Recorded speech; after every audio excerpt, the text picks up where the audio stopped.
There's an old question that goes, why can't we all just get along? Well, now we can actually explain why we can't get along. Most people on earth are trapped in these compensation games. They feel incomplete in themselves, so they are trying to build an outer appearance that they are special, they are superior to others, or they are right. And they are using some outer criteria to do this, and this criteria is based on the dualistic consciousness. And as I've explained, in the dualistic consciousness, there are always two extremes, two pairs. So when you go into this state of consciousness, try to build yourself up, it's guaranteed there will be some other people who either go into the opposite or at least something different from you, because they are also trying to build themselves up as being special. And how can groups of people like that not clash with each other? And the one group, they are looking through all of these selves that they have created, the collective selves that they created. They color their vision, so they're absolutely sure that they are right and that the other group is wrong. The other group is looking through its filter and is absolutely sure that they are right and the other group is wrong. So you can see a classical example of this is this debate that's been going on between religious people and atheists. You had, in the early 2000s, you had a group of what they were called militant atheists who were trying to disprove all religion. There was this famous book called The God Delusion by Richard Dawkins that kind of started it all.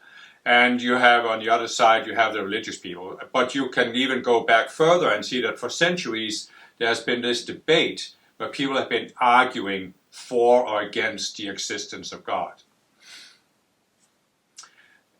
I have personally never seen this more clearly demonstrated than when in 2010 I was in Israel and traveling around Israel, and I spent several days in Jerusalem, and I ended up talking to both Jews and Palestinians. And after a few days of being there, and there were some riots that took place, and you could just feel this tension in the city, and it suddenly hit me in an intuitive flash: the Jews are never going to make peace with the Arabs. Because I realized that both these groups, both Jews and Arabs, they have in their very sense of identity that they're against somebody else.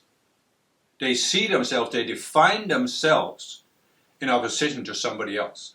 If you identify yourself as a Jew, you're automatically in conflict with the Arabs. If you identify yourself as an Arab, you're automatically in conflict with the Jews. So I realized Jews and Arabs are never going to make peace. The only thing that could create peace is if they could step back from their national identity and realize, well, I have grown up in a certain culture, but I'm actually not a Jew or an Arab.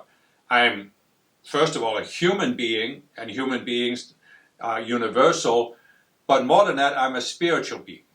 So, in other words, human beings cannot make peace with each other, but spiritual beings might be able to, because they can at least see, if you're a spiritual person, that there's something outside your own mind. Therefore, you are more than this outer identity that you were brought up with.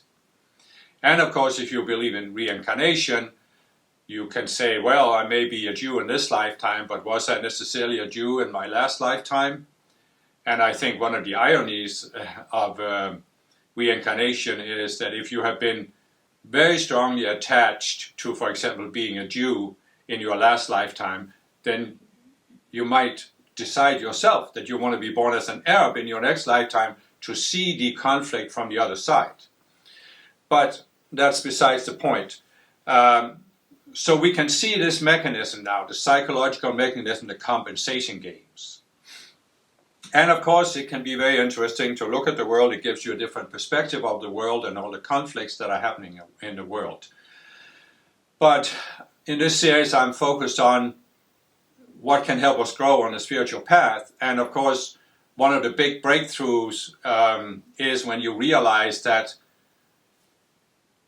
you have to ask yourself the question, do I want to continue to be in conflict with other people, or do I want to get beyond this?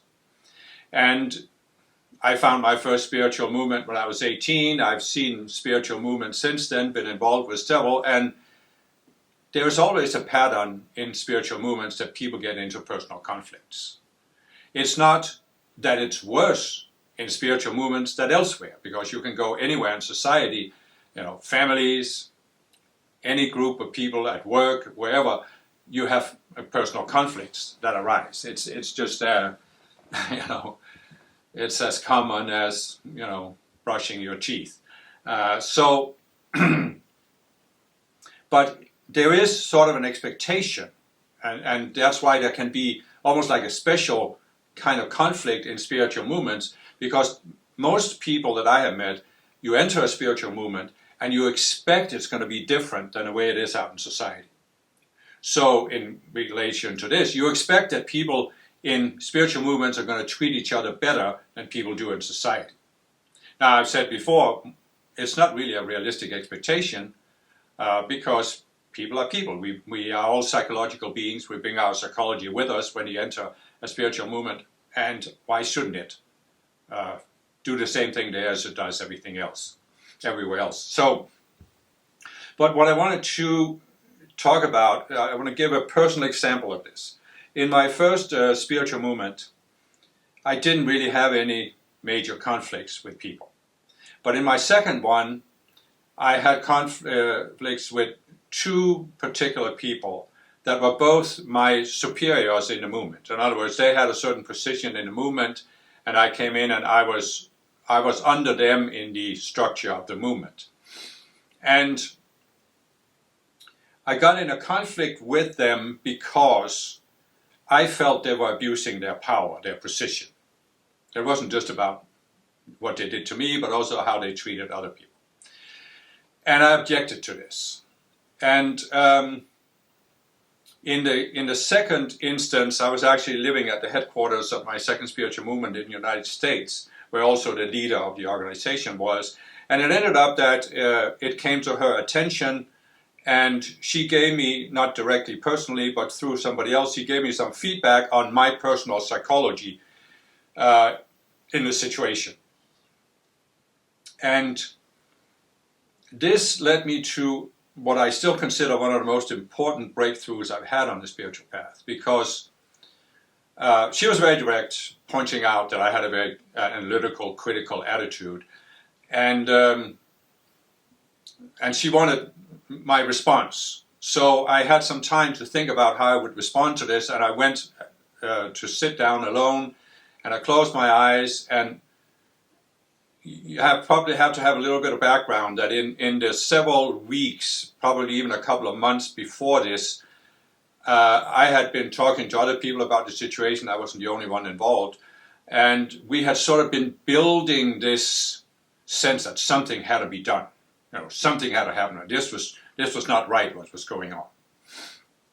And when I look back at this, I can see that I had clearly become obsessive compulsive about this. And I look at my life and I can see that in my younger years especially, I had this tendency, in certain situations, I would be pulled into this obsessively thinking about the situation, analyzing it, what should have happened, what shouldn't have happened, what should I have done, what should other people have done, what shouldn't they have done, and this needs to change, and that you are constantly going on thinking about it. All your waking hours, you go to sleep thinking about it, you wake up thinking about it, and you'll be thinking about it whenever you had time during the day. And you worked yourself into it. Something has to be done. I have to do something.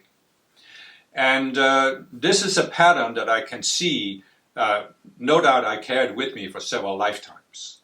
And I have no doubt that it goes back to some dramatic experiences where I was objecting to somebody in a position of power. I thought they were abusing their power. And all of a sudden, you find your head is rolling down the scaffold. And it's a quite unpleasant experience. So I can see that I actually had this tendency. In other words, I had a separate self that was very focused on the abuse of power, saying this was wrong. Then I had another separate self that says, but you have to do something about it. And then I had a third set of self, no, they're going to kill you. So I was trapped in this, triangle, hate triangle, where I felt I had to do something about this. And this is what I have worked myself into, this like fever pitch up until this moment. So here I receive this message about my personal psychology. I go aside, I sit down, close my eyes, and all of a sudden, it was not something I decided with my outer mind. You understand? What I have been doing leading up to this situation was with my outer mind. I've been analyzing, I've been going over it, thinking about it, and of course feeling certain feelings about it, sense of injustice and all these things. And this was all with the outer mind.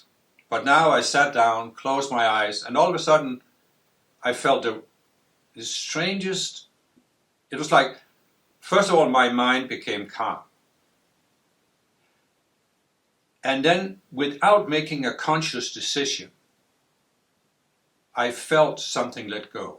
I felt a release. It was like all the tension, all the compulsion, I just let it go. And then, again, it wasn't with the outer mind, but from deep within me came this decision. I'm not going to say anything about the outer situation or the other people involved. I'm just going to focus on myself and what I need to see in my own psychology, what I need to overcome. In other words, before that, I'd been looking at the splinter in the eyes of the supervisor, not seeing the beam in my own eye, and now I decided to reverse that. So I switched. And as I was sitting there, I still remember it just as clear as if it was today. I connected with a specific ascended master who was in the movement. He was seen as a very strict disciplinarian, very, you need to do this, you need to stop doing this, And now I connected to him, and I felt like a cloud of the most loving energy descended upon me. It was like this, the most pink, loving energy you could possibly feel.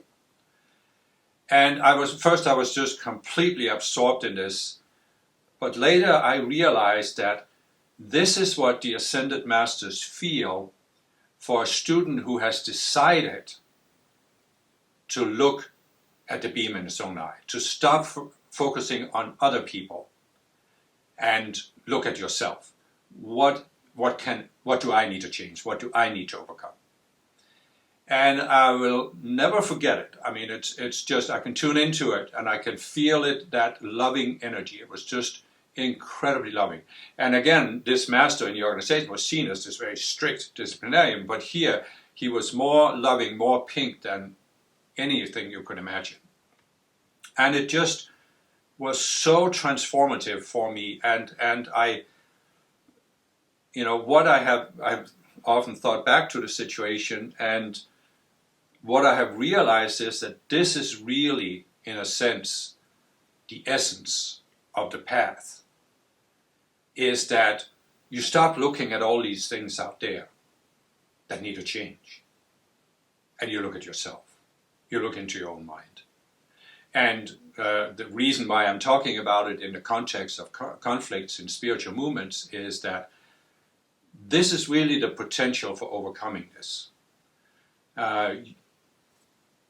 You can ask yourself, if you can see that you've been in conflict with people in spiritual movements, or elsewhere for that matter, you can ask yourself, do I want to continue for the rest of my life to be in conflict with other people?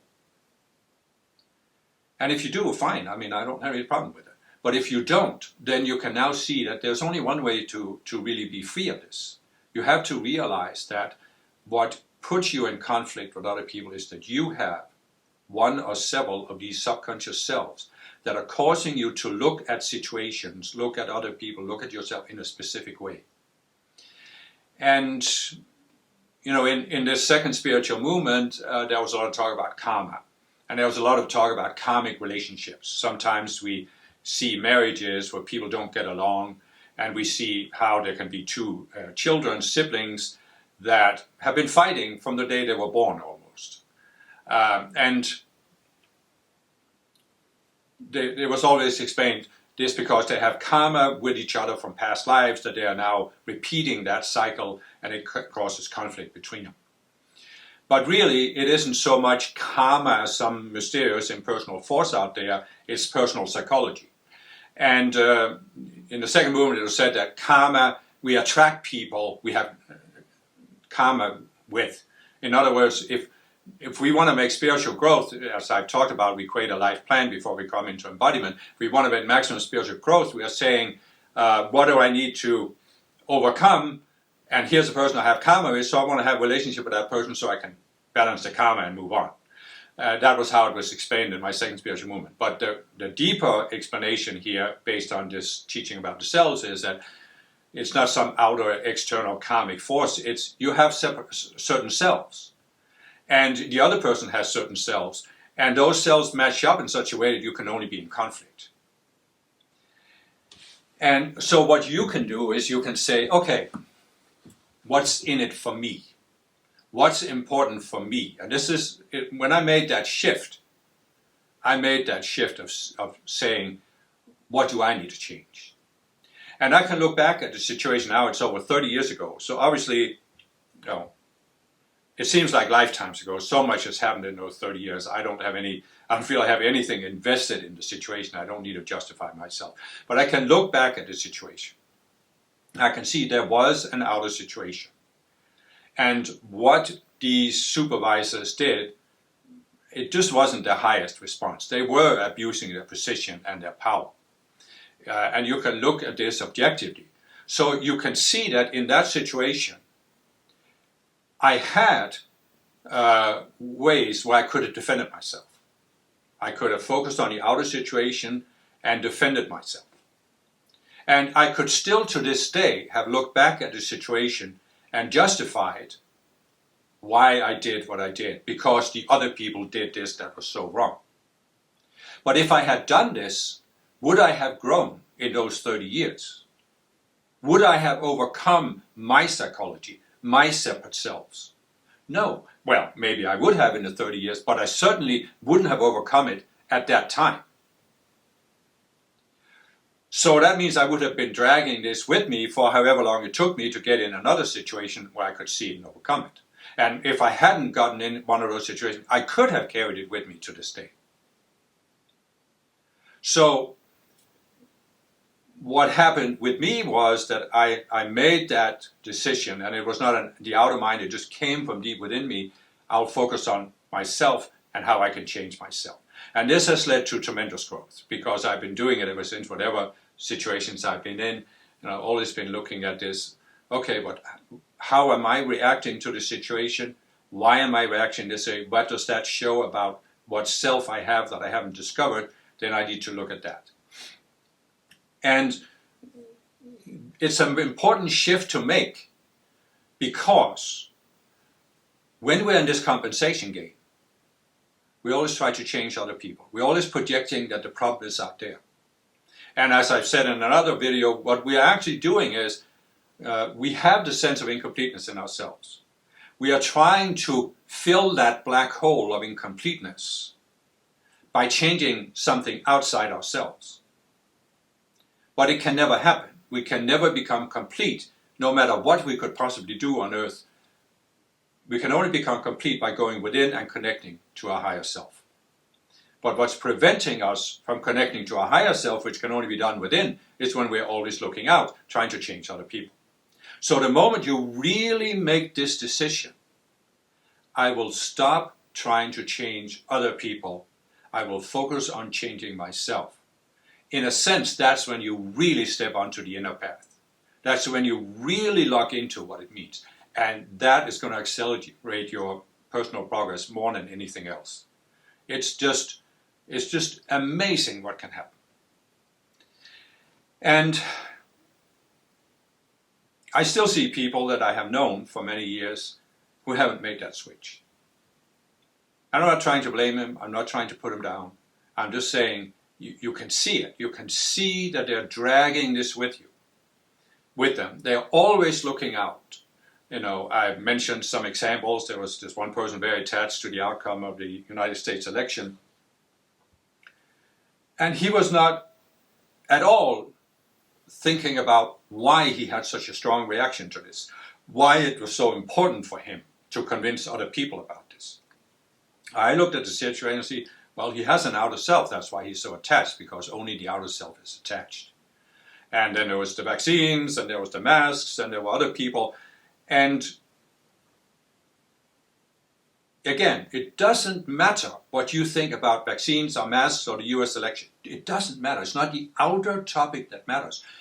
If you want to make maximum spiritual progress, you have to realize the outer topics are not as important as your inner growth. That is a really important shift to make.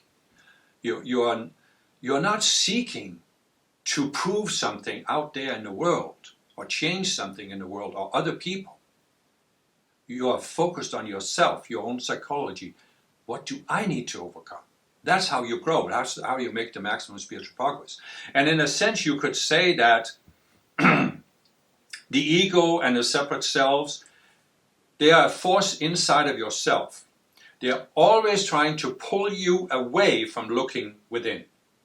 They're always trying to pull you into focusing on something outside yourself instead of looking at what needs to change in there. And it's again the survival instinct of the selves.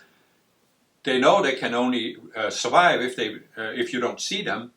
And what better way to prevent you from seeing a self that's inside your mind than by getting you to look outside your mind? I've also talked about there's a force in this world that does not want us to grow spiritually. They killed Jesus hoping that his teaching would disappear, but then they killed his example to make sure that nobody dares to demonstrate a higher state of consciousness like he did. And if we are to change the world as spiritual people in this age, we have to do it this way, by demonstrating that it's possible to reach a higher state of consciousness even though you grew up in normal circumstances. But how are we going to demonstrate a higher state of consciousness unless we reach that state of consciousness? You see, it's not a matter of, as I've said, creating this sophisticated separate self, and you have in your mind this mental image of how you are going to talk and walk and, walk like a man, talk like a man. It's not a matter of putting on this outer appearance of what it means to be spiritual. The only thing that's really going to make a difference is that people see, oh, this person has some inner peace. I don't have inner peace. How did that person get it? Maybe I can get it the same way. And the only way to demonstrate inner peace is to have inner peace. And the only way to have inner peace is to overcome these cells that are pulling you out of peace. So there's a force in this world that does not want thousands or millions of people to begin to demonstrate its inner peace. And what are they seeking to do? Pull us into all these outer conflicts. There's no more efficient way for this force to pull people away from the spiritual path and away from making spiritual progress than to pull them into all these conflicts with other people or groups of people. People get sucked in. There's literally an energetic maelstrom or vortex that's created in the collective mind. And you can see entire groups of people are pulled into this. I mean, for me, growing up in Denmark, the classical example is the German population during the 1930s. They were completely pulled into this vortex created by Hitler, and they were blinded by it. They couldn't see out of it. And the only reason they came to overcome it was that they lost the war, and Hitler died. And you can see many other examples from history. You can see examples right now of what's going on in Russia. The same thing. There's a collective vortex that have pulled them in, and they can't see beyond it. The only way out of it is that something shatters the vortex, whatever that may be. So, but you can see this on the personal level too. And again, there is this, when you reach a certain level of the spiritual path, you can begin to sense this, that there's a force that wants to pull you away from growing. And there comes a point where you have to say, I'm not going to let them. They are not going to get me this time. I may have succumbed to this in past lifetimes, but in this lifetime I won't. I may have even succumbed to it in this lifetime, but it's over. It ends now. I'm going to look within. I'm going to stop looking outside myself. And to me, that's the only way that you can have a spiritual movement that functions, that really functions. Because you can have some spiritual movements where they have this, you can say from an outer sense, they have peace and harmony because everybody's walking around speaking softly. But if the movement doesn't have teachings and methods for helping people work on their psychology, then it's just an outer appearance you're taking on. So in order to have a movement that really is sustainable, you have to have some teachings about how you change your psychology and some tools for helping people do it. Then I think a spiritual movement can be viable and can actually give people growth. You can see many of the religions in the world. I mean, you can see many Christian movements, fundamentalist Christian movements, they have this very strong mental image, collective image of how a good Christian is supposed to be. And so they're always going around talking to each other very kindly, very softly, seeking to help each other in an outer way. But it's all a facade. It's all something that, it's not all a facade. Some people are very kind. But nevertheless, there's a lot of this facade of how you're supposed to behave. And it doesn't lead to growth. I mean, these people don't grow. They can be in a Christian church for decades and they're not growing because there's no teaching about psychology. They are all focused on, we just need to be good Christians, live up to certain outer demands, and then Jesus is going to come and take us to heaven. We don't have to look at the beam in our eye. We don't have to change ourselves. So, again, we have to be a little smarter as spiritual people. We have to look at this, and we have to focus on this. I can look back, and again, that's why I'm not mentioning what organization it is. I'm not trying to criticize specific organizations, but I can look back at my first spiritual movement, the meditation movement. People were not growing as much as they could have been. I'm not saying there was no growth, but there was very little growth because it didn't have a teaching about the ego, it didn't have a teaching about changing your psychology. It had, as I mentioned in another one, meditation is the one solution to all problems. So somebody came and said, oh, I have this or that problem. And the standard answer was, first, meditate more. Have your meditation checked that you're doing correctly, then meditate more. If somebody really had a very severe psychological problem, they would say, oh, stop meditating for a while. The meditation is accelerating the problem. But other than that, there was no help. If you really had a serious problem, you had to go outside the movement. And in my second spiritual movement, there was more talk, many teachings about ego and psychology, and at a certain point there was even a lot of teachings about working on your psychology. So there was a lot more openness there. But there was still a certain culture that there was certainly the culture, you couldn't question the movement. You couldn't question the leader of the movement. You couldn't question those who had positions in the movement. Because if you did, it was just your ego acting out. They called it the dweller on the threshold, but it's somewhat the same thing as the ego. So it's just your dweller acting out. You should be obedient and not question it. And this is what you see also in traditional religions. If you have a question that the teachings, the doctrines, and the leaders can't answer, it's not that there's anything wrong with the teaching or wrong with the leaders. No, there's something wrong with you. You're not applying the teachings. And perhaps people aren't. But still we have to realize that a teaching, the purpose of a spiritual teaching and a spiritual movement is actually, as I've said, to help people overcome something in their psychology. So if you don't have that, then you can't really blame people for having questions or having problems. Because it's again this a spiritual movement and a traditional religion. You have a certain framework, this is the teaching, and you think that all problems should be solvable within that framework, and if they aren't, then there's something wrong with the people. But what we have to come to, I think, is this recognition that it's all about psychology. It's not about following these outer rules and doctrines and this and that. It's all about psychology. And this is what we need to focus on. Now, I'm not saying that a spiritual movement should be able to help people with any psychological problem, because I have met people on the spiritual path who had very severe psychological problems, often because of trauma in childhood or in past lives, and sometimes they can't be helped by one particular approach to psychology. They need something else. They might to go out and find a form of therapy that's out there in the world. So I'm not trying to say that a spiritual movement should be able to solve all problems. But if we are to avoid a movement deteriorating into these power games and conflicts between people, we have to have a teaching that focuses on this. The essence of the spiritual path is that you change yourself, not other people. But you also have to give people tools to change themselves. You can't just say, meditate more, or give more decrees and evoke more light, or read the teaching and study the teaching. You have to help them see these selves and overcome them.